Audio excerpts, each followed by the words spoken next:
खुदावंद यीशु मसीह के बबरकत और जलाली नाम में सबों तक सलाम पहुंचे।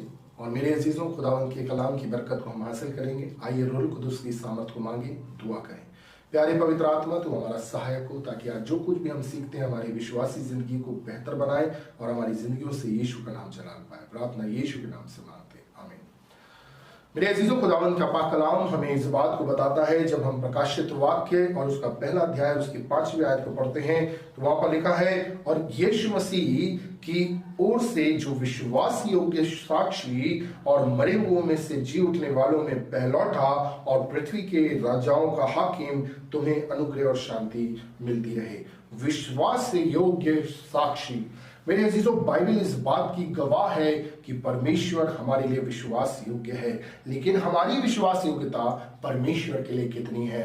आइए हम देखते हैं कि हमारा जो विश्वासी जीवन है, जीवन की विपरीत परिस्थितियों में अपने उद्धारकर्ता खुदावंद यीशु मसीह के लिए कितना हम विश्वास योग्य रहने पाते हैं, कितना हम अपने जीवन की विपरीत परिस्थितियों में ठहरने पाते हैं। क्या हमारे जीवन में वो धीरज पाया जाता है जिसके अंदर हम जो विश्वास योग्य साक्षी है, जो गवाह है, उसकी ओर ताकते रहें। मेरे अजीजों, बाइबल हमें कुछ बातों को सिखाती है और हमें इस बात की ओर ध्यान देना है कि बाइबल हमें हर समय प्रेरित करती है कि हम अपने परमेश्वर यहोवा की ओर ताकते रहें, क्योंकि खुदा का कलाम यिर्मयाह 29:11 में कहता है, मेरी कल्पनाएं तुम्हारे विषय है, उन्हें मैं जानता हूं, वो हानि की नहीं लाभ की है, और अंत में तुम्हारी आशा को पूर्ण करूंगा। इसलिए आइए मेरे अजीजों, अपनी विश्वास योग्यता को अपने परमेश्वर के प्रति अटूट करें, क्योंकि वो विश्वास योग्य साक्षी है। मेरे अजीजों, बाइबल हमें बताती है, बाइबल के कुछ ऐसे किरदार हैं जो हमें बताते हैं जिन्होंने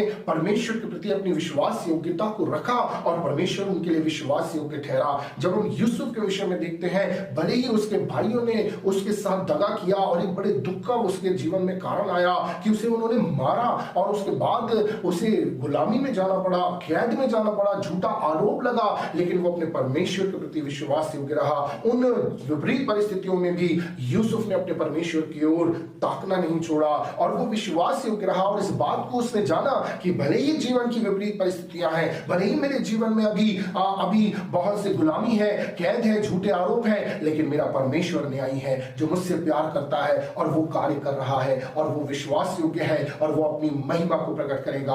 और मेरे अजीजों, बाइबल हमें बताती है कि जब यूसुफ विश्वास योग्य रहा, योग्यता के साथ खड़ा रहा, परमेश्वर उसके लिए विश्वास योग्य ठहरा। और बाइबल हमें बताती है कि वो मिस्र का राजा अधिकारी नियुक्त हुआ। मेरे अजीजों, बाइबल हमें बताती है राहाब वेश्या के बारे में।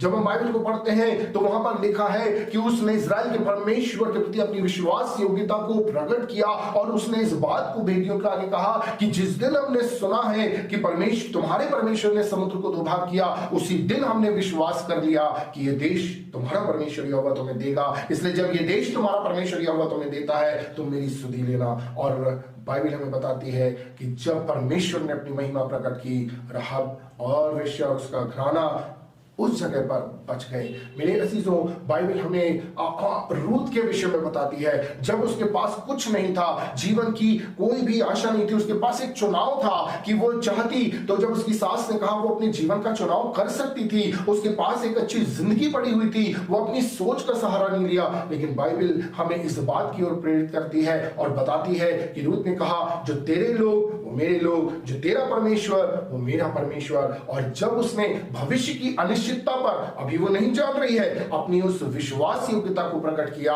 तब परमेश्वर ने जिस खेत में रूत काम करती थी उसी का उसे मालकिन बना दिया। मेरे अजीजों, बाइबल का परमेश्वर हमसे कहना चाहता है कि उसने हमें पूछ नहीं साए ठहराया है। हो सकता कि शायद आज हमारे परिवारों में कलह है, हो सकता है एक बीमारी ने हमें घेर के रखा हुआ है, हो सकता है कि बहुत समय से हमने कई प्रयास किए लेकिन हमारे व्यवसाय में हमने तरक्की अभी तक हासिल नहीं की, हो सकता है कि हमने कई बार एग्जाम दिए लेकिन अभी तक हमारा सिलेक्शन नहीं हुआ। हो सकता है कि परिवार में हमने बहुत सी जगहों पर बहुत से प्रयास किए कि हमारे बच्चों का घर बस जाए लेकिन अभी तक कार्य नहीं हुआ। लेकिन बहुत सी जगहों पर हम निराश हो गए कि शायद कई बार हम ये सोच लेते हैं कि हमारे जीवन में ही कहीं कमी है, हमारे जीवन में ही शायद हमने गुनाह किए हैं। ऐसी बात नहीं है मेरे अजीजों, परमेश्वर कार्य कर रहा है और वो अपने निश्चित समय पर अपनी महिमा को प्रकट करेगा। इसलिए अपनी विश्वास योग्यता के साथ अपने विश्वास योग्य साक्षी की ओर ताकते रहें ताकि परमेश्वर पुत्र खुदावंद यीशु मसीह का नाम हमारी जिंदगियों से चला पाए और हम अपनी जिंदगी में खुदावंद के महान कार्यों को देखने पाए। इसलिए आइए मेरे अजीजों, खुदावंद के ऊपर विश्वास करें, विश्वास योग्य बने, क्योंकि वो हमारा खुदा विश्वास योग्य साक्षी है। खुदावंद सबको बरकत दे।